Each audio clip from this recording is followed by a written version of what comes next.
Ehren Ebbage, what's going on? Hello. Good to see you.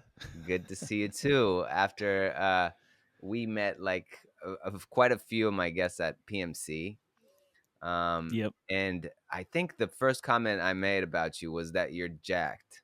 I mean, you I look forgot about amazing. that. I feel like for a guy with how many children you got? You I have said two two. young children. What? Two I young have two children. young children. Yeah, Yeah. young, but yeah, like you're down the line from me, like age wise, and you look amazing. And I was like, damn, I want Man, to be that's like that hilarious. in a few years. That Um, is hilarious. Well, since this is a podcast and people are listening to this, they're let me also just watching. state They're also that gonna I watch am you. not jacked. You look good. No, you look so. uh, You look like strong, lean. That's what cool. All I. right.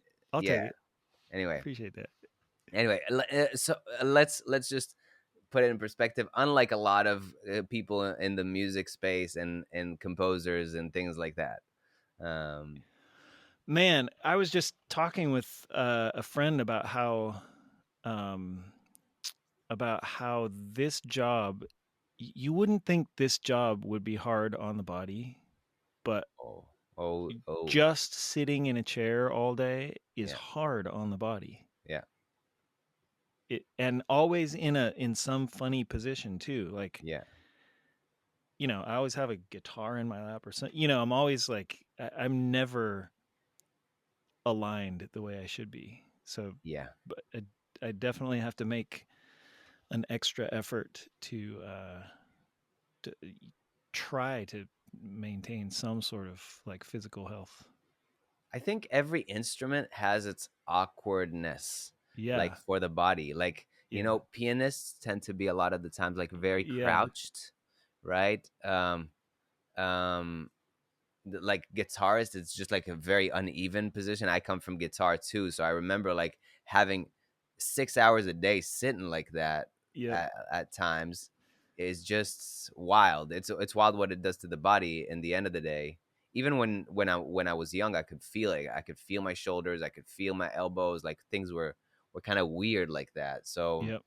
but yeah, I'm not sure that I think I made a comment about that, but like the you radiate we were talking before, you radiate some sort of exploration, and I think that's where our interview will kind of go today. But I'd love to know your trajectory. Where did music start for you? Where did all this journey start for you, and where you are today? Man, well, it started for me the way it starts for so many people, which is I was a young kid and I heard for me it was Aerosmith and Guns N' Roses. That's what was that's what was happening when I was that age. And I saw Joe Perry and Slash playing guitar on MTV, and somehow I knew that I had to be doing that.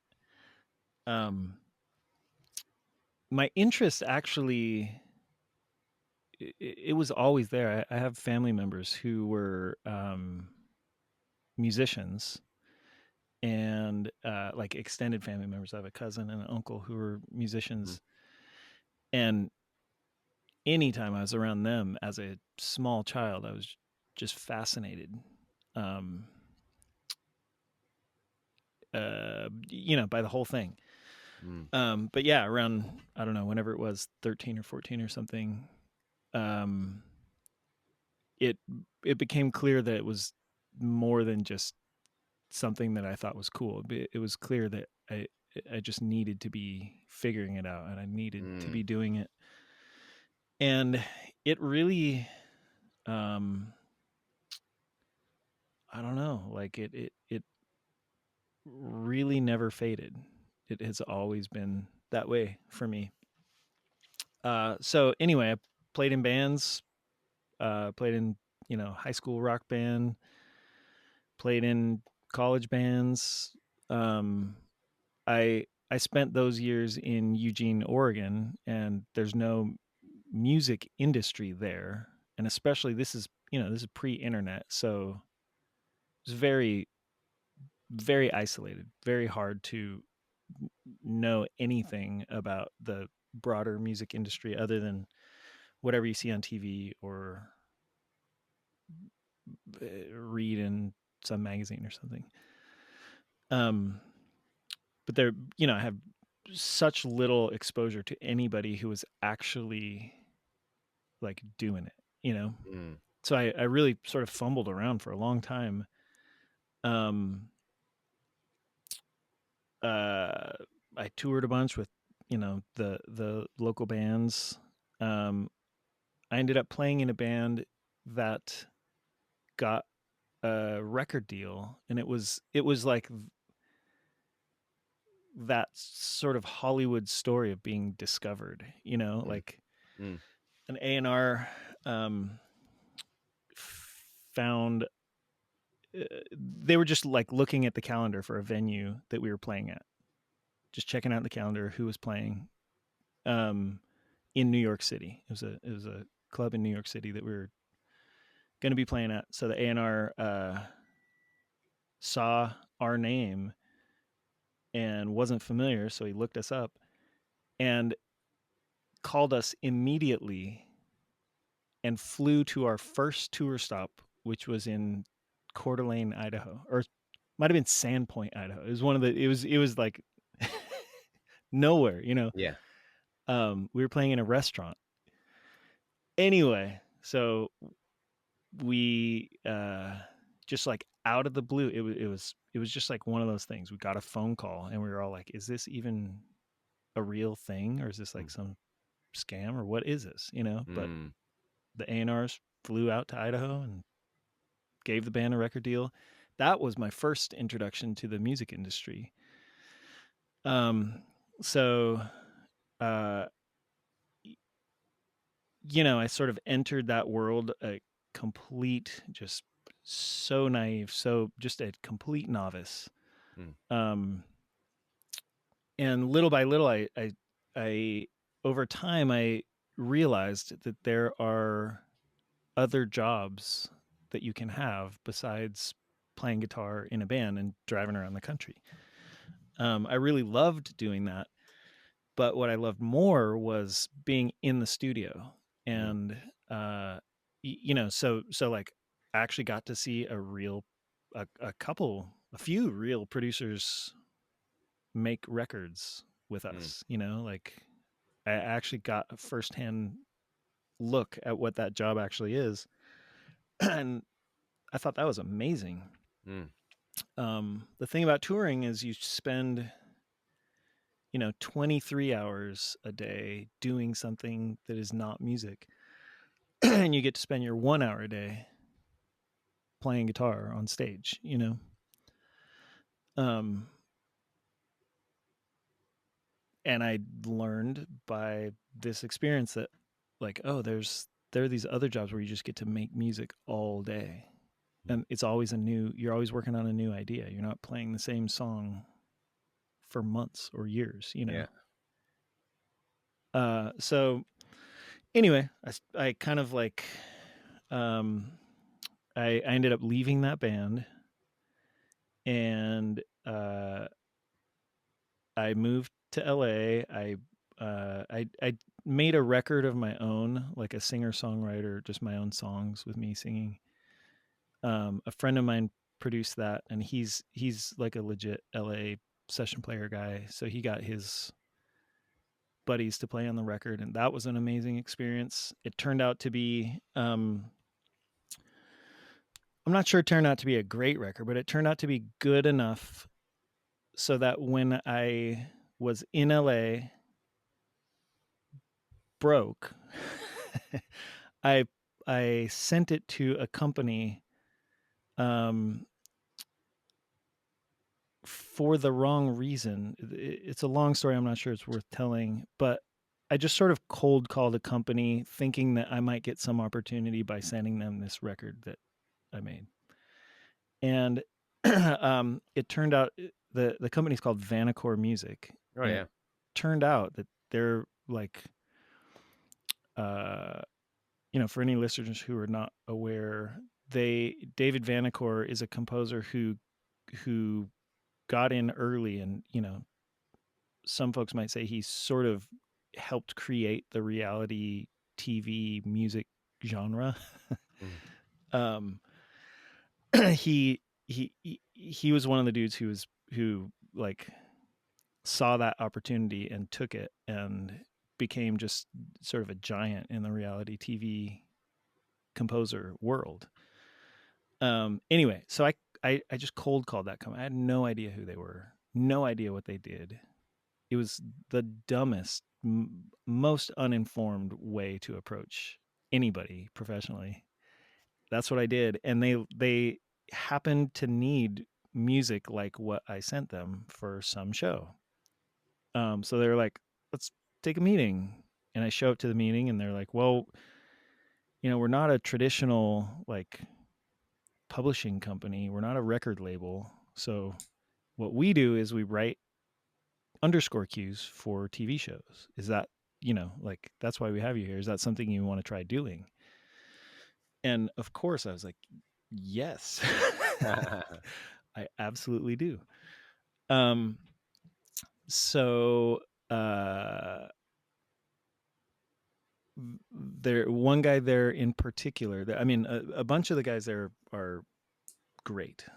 That's a crew of very very like solid people.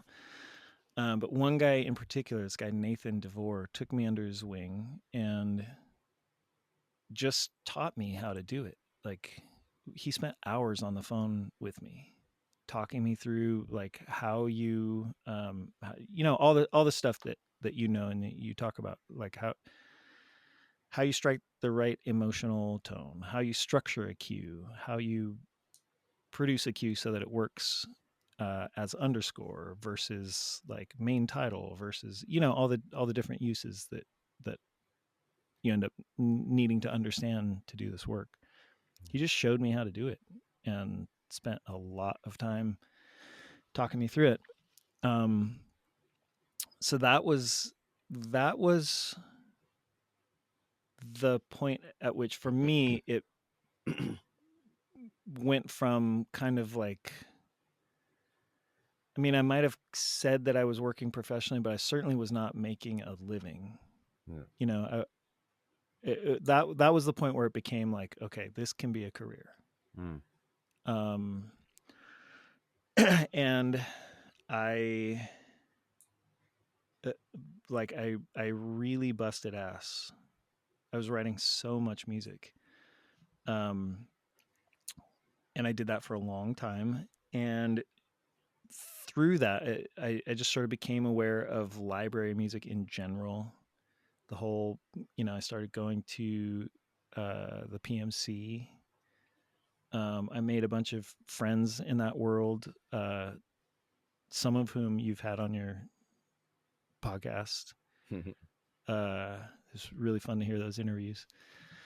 Um, and I like I found that working in this part of the music industry really suited me because it's you know I don't want to be it's funny for me to say this because we're doing this right now, but my interest is not in like talking about myself. I don't want to be like, I don't want to be trying to become famous. I don't want that to be my life's work. Is like I'm trying to make myself famous. Um I just I want to learn how to make better music, and I want to Mm. learn how to make different music, and I want to learn how to use all this gear, and I want to like, and anyway, so of all of this, the different sort of variations of a career that I explored in the broader music industry, this is the one where it's like I just get to make music all day, every day, from one week to the next. This week it's like make us 10 AC/DC cues. Next week it's make us 10 Harry Gregson Williams cues. Like next week it's 10 solo piano cue, you know. Um, and I just love that. Like Mm, that's all I wanted, you know. mm, mm, Um, and anyway, so I feel like,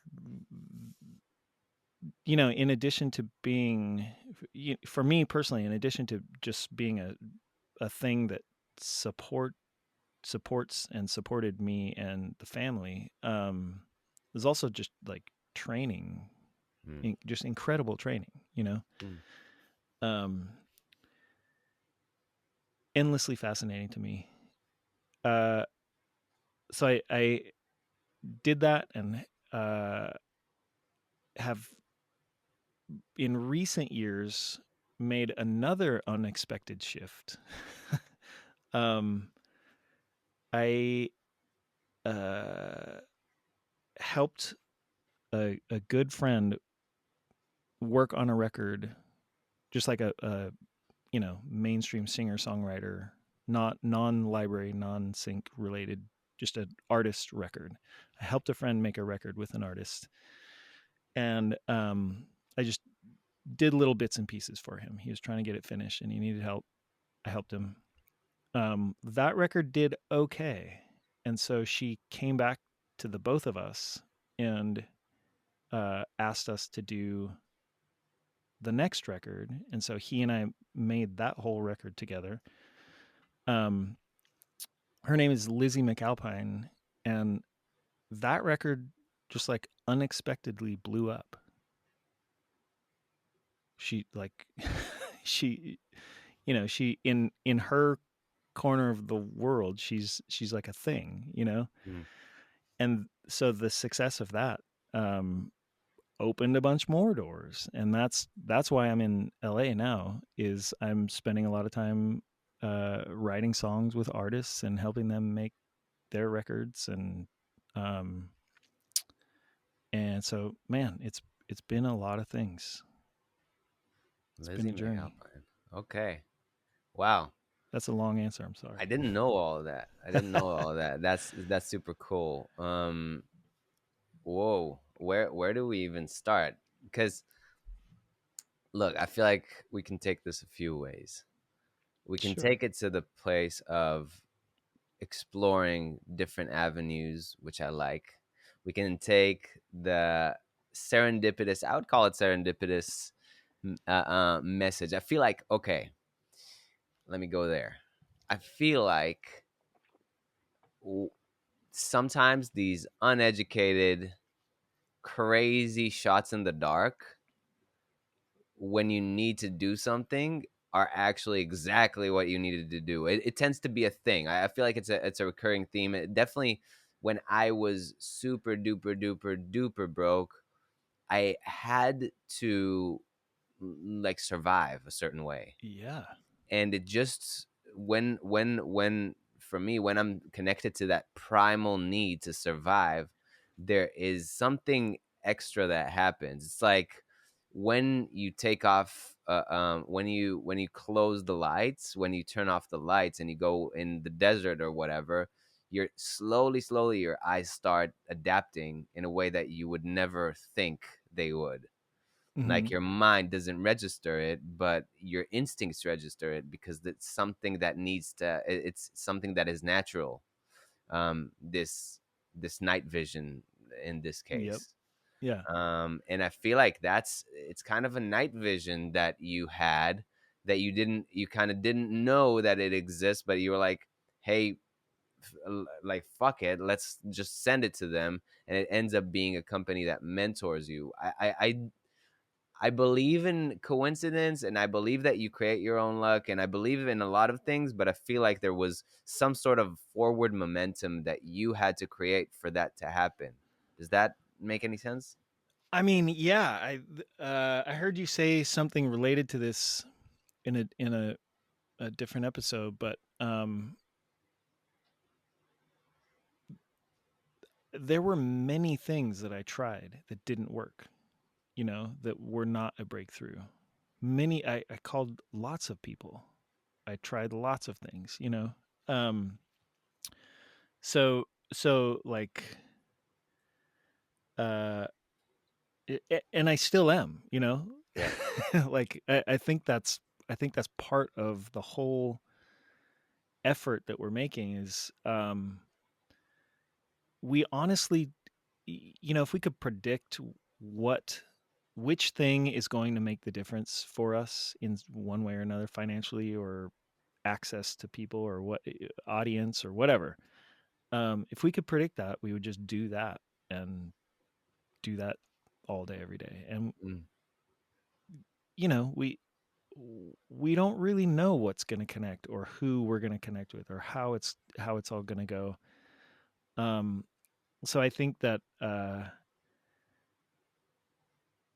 you know, for a person to pursue this particular avenue, they just sort of have to be built to be willing to just like keep searching, keep exploring, keep, um you know, it's this process of like putting yourself out there and also reflecting on where you are, you know, Hmm. like try to present something to the world, try to offer something. If it's not connecting, then, you know, keep working, keep, you know, maybe you're just not there yet. Maybe what you're trying to do, maybe you're not ready for it. Or maybe you haven't found the person who needs to hear it or whatever, you know. Uh but it's just it's like a it's never a straight path, and that hopefully that should be part of the fun, you know. Mm. Like this is like a hike through the wilderness. If you want to drive from one place straight to the destination, then get in a car and drive straight there. But this is a hike in the wilderness, you know. Like the other if you want to be an accountant, that there are step by step instructions and you follow those instructions and you get to your destination. This is something else, and you just sort of have to be, hopefully you have to, some part of you should enjoy that, you know. Mm. It's crazy and it's scary, but hopefully it's exciting. So, what does that exploration like look like for you on a daily basis? um it's a combination of things. I have found that I seem to go through cycles where I'll get into a mode where I'm really sort of interested and excited to work on businessy things, like taking a bunch of meetings, whatever, just like businessy things. I'll get into a mode where I'm really uh really motivated to develop some new skills musically. Mm-hmm. That might be playing a new instrument or just like learning some more of the stuff that I should know Mm. just about, you know, music fundamentals. Um, there's the like gear cycle. I'll get obsessed with like I got to get some new sounds, or I got to, you Mm. know, I got to become a better engineer or something gear related. Um, and it seems like at I mean at this point I sort of recognize like, okay, I'm in that phase. I'm just going to lean into it a little bit. I'm going to allow myself to watch some YouTube gear reviews and not tell myself I should be doing something else. I'm just going to like do the gear phase. I'm going to do the Mm. business phase. I'm going to do the all of that. So within that, um I think the exploration part is just being willing to be uncomfortable, you know, like, so in other words, when I'm in the business phase, I might start asking for meetings that I don't feel like I belong in that room. You know, it feels like maybe it's above my level or something like that. Mm. Um, if I'm not if there's not something scary about it, then I'm probably not pushing myself enough. Does that make sense? Yeah. Um, if I'm in the music practice phase, then uh, maybe I'll start taking lessons with somebody who's like a genius player or something like that, where I'm really, no false humble about it. I'm really just not in my league, you know. Mm, Um, false humility. That's what I should say. yeah. Uh, if it's gear, it's like something that I truly do not understand, just like try to figure it out. Does that make sense? Yeah, so much sense. I feel like it's interesting because, like, people, me too, I tend to poo poo on like Black Fridays and stuff like that.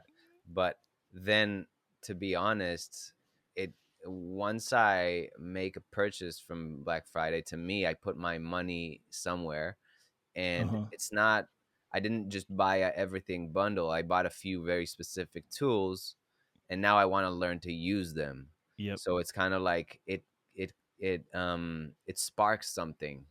So I feel like Black Friday done right is uh is is Yeah. is actually a great deal. Like, if there's, let's say, the way I think about it, because I'm not, like, by no means rich or anything about it, anything like that. I feel like my sync journey is just starting.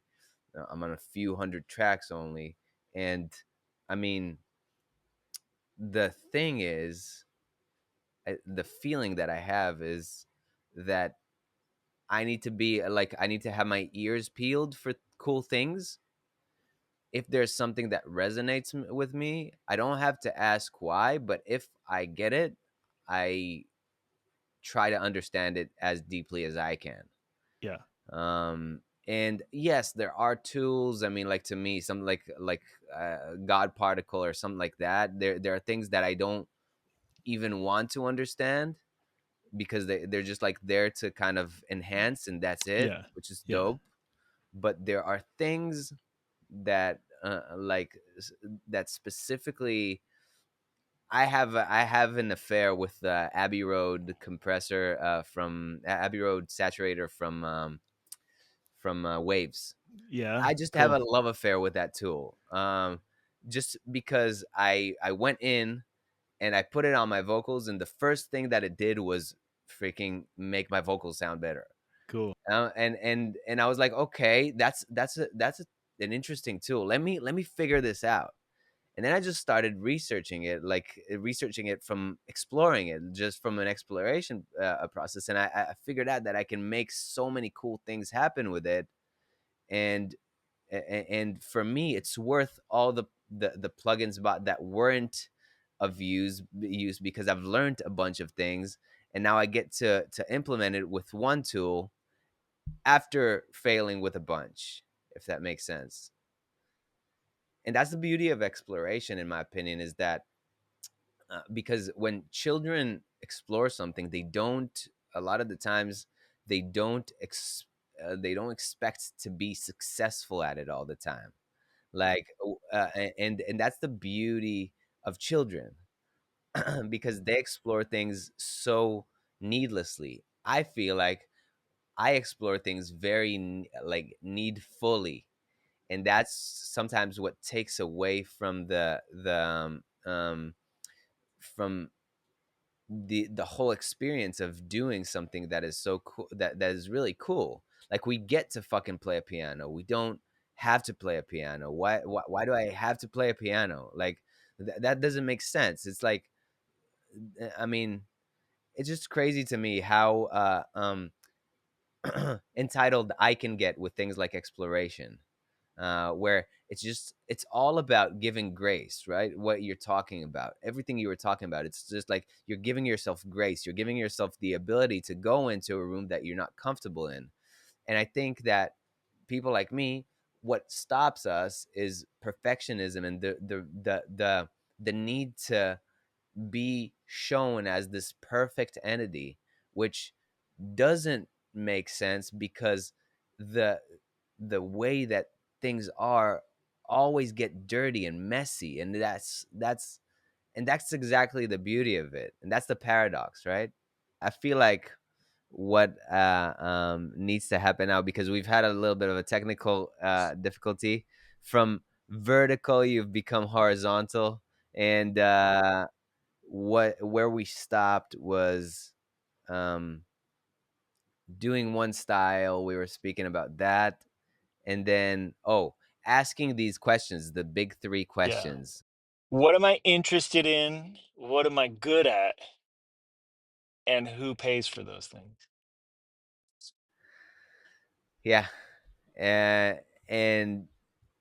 and I have to say I've been managing this. I feel like so again, some people would say that I'm pretty advanced, but I would say that I've been managing this pretty poorly, and in general, just because again, like I feel like as an artist, I tend to get tied up to something that is like in my head and it's beautiful and whatnot, but then I'm trying to put how do you say it, a round peg in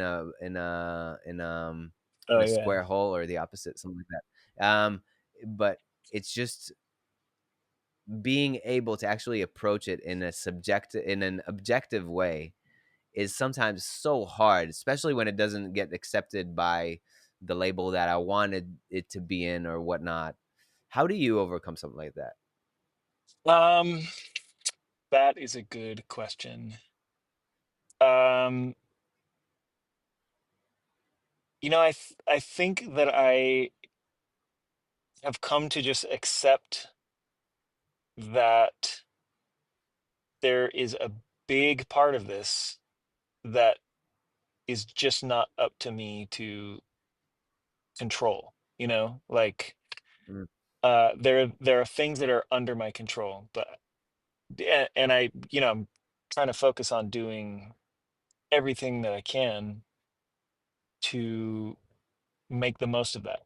But mm, in terms of like overcoming I mean, you sort of spoke to a couple things, like this, the kind of creative side of this, which is like, I have yeah. these ideas, I'm not sure how to get them all to work. I don't know if they are working. I want to try everything, or I don't want to try anything, or whatever. That is just like time and experience, and it's never going to be 100. You're never going to be 100% right in your decisions. You're Mm, never going to know exactly the right thing to do next all the time. It's just not. right. We need to be thinking like baseball players. Like, if we're batting 300, we're good, like we're doing well.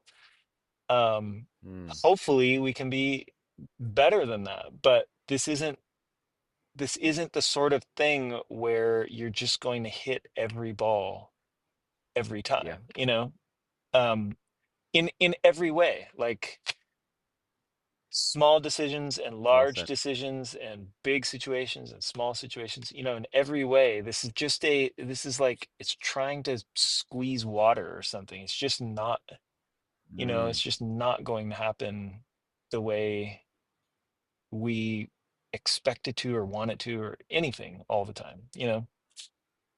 So it's just like, I feel like, if you're asking how do I deal with that, or how do I overcome it, a big part is just acceptance of that truth. It's just, that is the Mm. truth. Nobody bats 1,000. It's okay. It's just part of it. You know. Um, but Yeah. like, there's like a productive way to deal with that, and then unproductive way. And the productive way is like, all right, you guys, this track isn't right for you. Totally understand. I'm gonna send it to the next person that I think it might be right for. And just keep it moving. Or like, what? It's not right for anybody. I'd sort of dropped the ball on this track. It's just Yeah. like, I didn't deliver on this one. So I'm gonna let that one Yeah. sit to the side and work on something else. I think Yeah. just Asking keeping it asking moving. questions. Asking. Yeah. I feel like that's why coaches are so well paid these days. Like I mean, really good coaches just know what questions to ask you, right? Like Absolutely. that's what I feel like.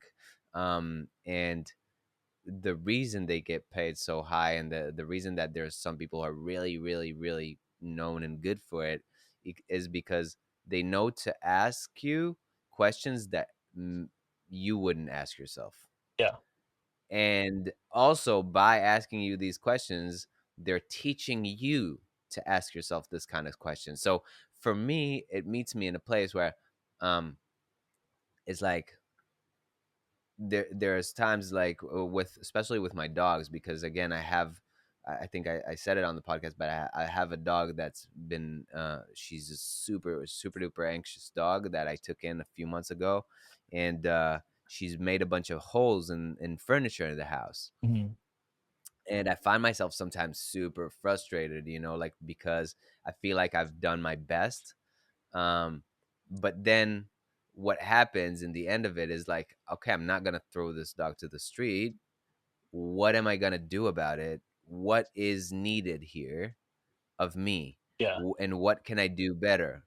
And there is no other way for me to look at it, because if I look at it another way, then I'll feel shit about myself. But not only that, more shit will happen to the house, Yeah. because I'm not looking for solutions. And it's funny because, like, with the dogs, I'm way less attached in a way, because they're external of me, where music is kind of a more of a part of me. Hmm. But I feel like if I can learn to look at my music in the same way that I look at the way that I approach the dog training, then that would be really beneficial, because I wouldn't be as attached, and I would know it where I can put it, if that makes sense. Yeah. Yep. It's Um, yeah. I th- I think music, um it's it's one of the art forms that is so personal and expressive, especially when we're doing it right. It's Mm, like, I feel like when we're doing a good job of it, it's it is personal and it is meaningful to us, yeah. and it feel there's something Yep. tender about that and vulnerable about that. And Yeah. um and like, at some point I started trying to imagine being a craftsperson. Like, I'm trying to build a table or something like that, and I'm going to try to Hmm. put everything I have into it and pick all the right wood and use all the right woodworking techniques and all, Hmm. I'm going to I'll be an artisan craftsperson. Um but still, it's not me. I'm not building me. I'm building a table. It's Mm, separate from me, and I can, if the yes. if it's wobbly, I just need to fix it. I can't send a wobbly Yeah. table out the door. And Yeah. you know what I mean? Thinking of it that way, like, have I built this up to the standards that it needs to be? And how do I assess that? And how do it's again, I don't think anybody is ever going to be able to do that 100%, that Yeah. self-objective, self-assessment. But I think we can get closer to that, and I think we do that by understanding that what we're making is not us. We're making a separate thing that exists on its own, and it will have a life of its own, and Yep. it can be judged on its own merit. It doesn't reflect on us as people. It's not about Right. us. It's not about the value of us as a human. Yeah. um it doesn't have to be perfect. If it's not working, we try to figure out how to fix it, just like that kind of thought process. um that's a challenging place to get to. It's like, it's scary especially early on, it's scary to play your music for anybody, let alone have somebody Yep. say it's not good or it's not going to work, you know? Just to play it for somebody, just to send that email is scary. Uh, Yeah. but I think, just trying to separate ourselves from our work is a big, I think that's, that there are a lot of ways to be successful. There people can be successful and also be miserable. It's possible. But like if you want to be successful and happy, I think that's one of the things that happy successful people have figured out is how to separate themselves from their work. Yep. Um I don't know. That's my take. That's huge, man. Yeah. Ah, yeah, that's a big one for me. That's for me. Like it leaves me with so much to think about. So I'm pretty sure it will be a similar experience with the listeners of this. Man, where can people find you? Where can people connect with you online? Um I have I'm on Instagram. My name, I don't think there's anybody else with my name Yeah, Ehren in the Ebbage. world. I've never seen anybody else with my name. So pretty easy to find there. Have a website that I don't really maintain, but I, I think it's still going. I still get emails through that email thing. There you Uh, go. Me I mean, too. Yeah. Instagram is the spot, Okay. probably. Sick. I'll leave it in the show notes, man. I'm so appreciative of you, and I feel like this is not our last conversation. We'll definitely link for a deeper conversation next time that we link in PMC. But yeah, I just yeah, I can't wait to see what other artists you help elevate and what other works you're going to to bring into the world, because yeah, you're just such a cool human, and I'm so happy that we made this happen finally. Man, I appreciate that. Thank you, and likewise. I've listened to a bunch of your episodes now, and I'm really enjoying it. I think you're bringing something really cool to this whole part of the world, so it's cool. I appreciate it. Hell yeah.